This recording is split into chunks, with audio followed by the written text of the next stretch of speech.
with the solid knowledge we've acquired in the previous lectures.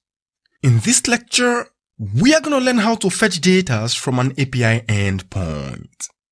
So, to implement this example, we are going to use the JSON placeholder API. The JSON placeholder is a free online REST API that you can use whenever you need some fake data.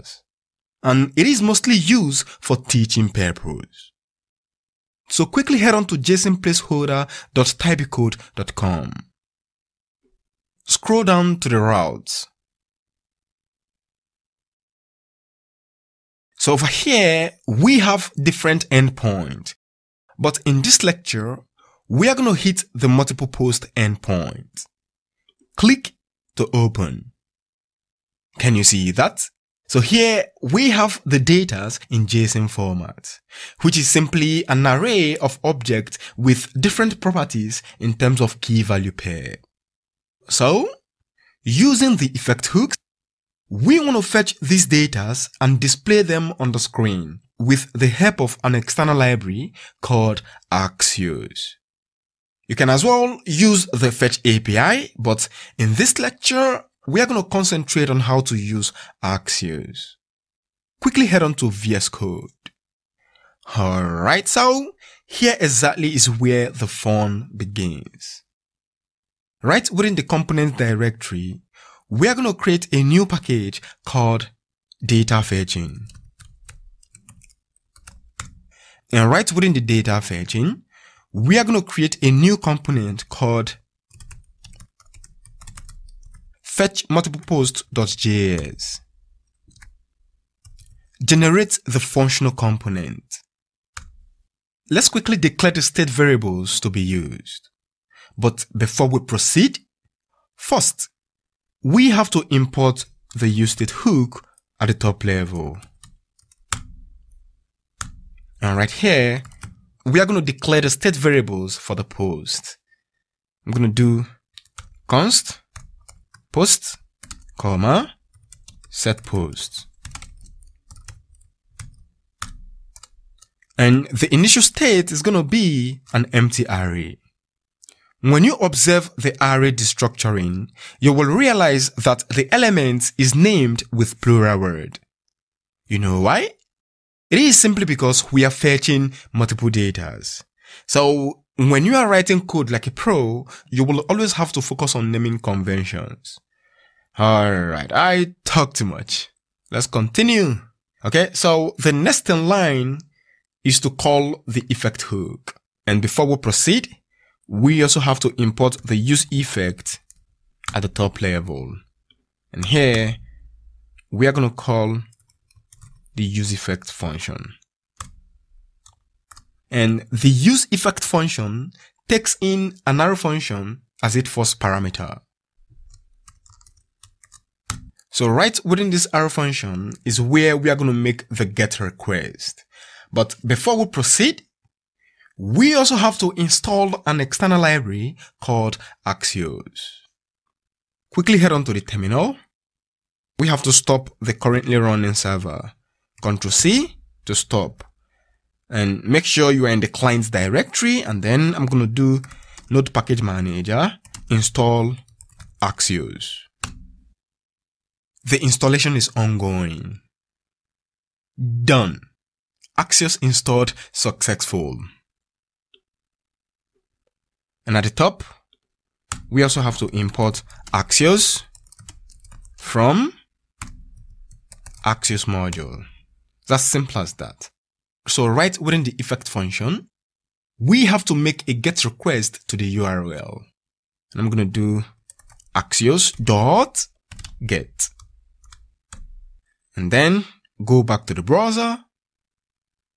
So we have to copy the URL. And when we hit this URL, the whole of this post will be retrieved. Sounds good? Beautiful. Let's do that quickly. Copy and then paste it right here. It's as simple as that. Having done this, the GET request will return a promise. So we have to log the response. Here, I'm going to do dot, then So here we are going to take in response. Right below, we are going to console log the response. If there's any error, we have to catch it and log it on the console as well. Dot catch. Have to catch the error and log it in the console. Error. So we're just catching the error over here. So whatever the error is, we are going to console log the error. It's as simple as that. Alright, so having done this, the next in line is to update the initial state with the new post. So for that, we have to call the setter function over here. Set post to response.data. Cool, guys. When you do this, everything will appear as expected. Let's quickly render it on the screen. Come here. I'm going to use the UL tag right within the UL, open and close curly braces to take in JavaScript expressions. And I'm going to do post.map. Let me show you this post right here. This guy, we want to map through whatever we have here and have it displayed on the screen. And you know that the map method takes in an arrow function, and this arrow function takes in a parameter. So this parameter over here represents each post in the list. Here we're going to have the li tag. So right within the inner HTML, we can do post.title. Let me show you quickly. Can you see? We have the title over here, the body, ID, and the user ID. So in my case, I just want to retrieve the title. You can decide to retrieve the body and the rest of them.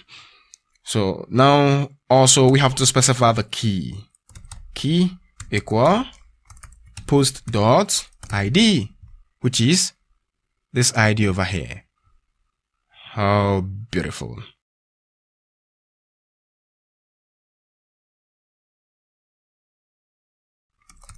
We are going to import fetch multiple post from component / data fetching / fetch multiple post.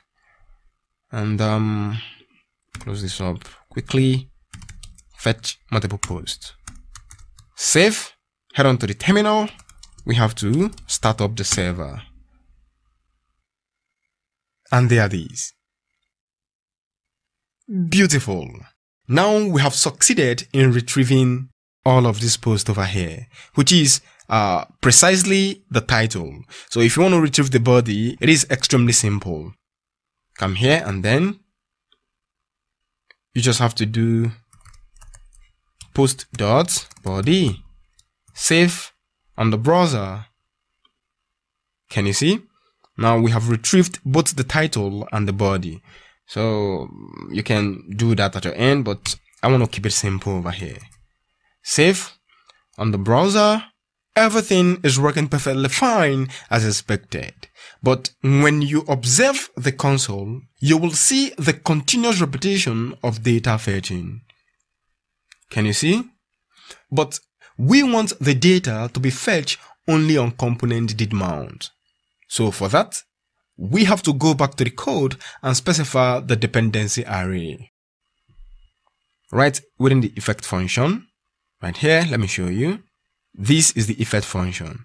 So the second parameter is going to be an empty array. When you save and go back to the browser, let's reload.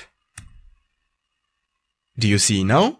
The console is extremely clean and everything is working perfectly fine as expected. This is all for now. See you in the next lecture. Stay focused and always take care.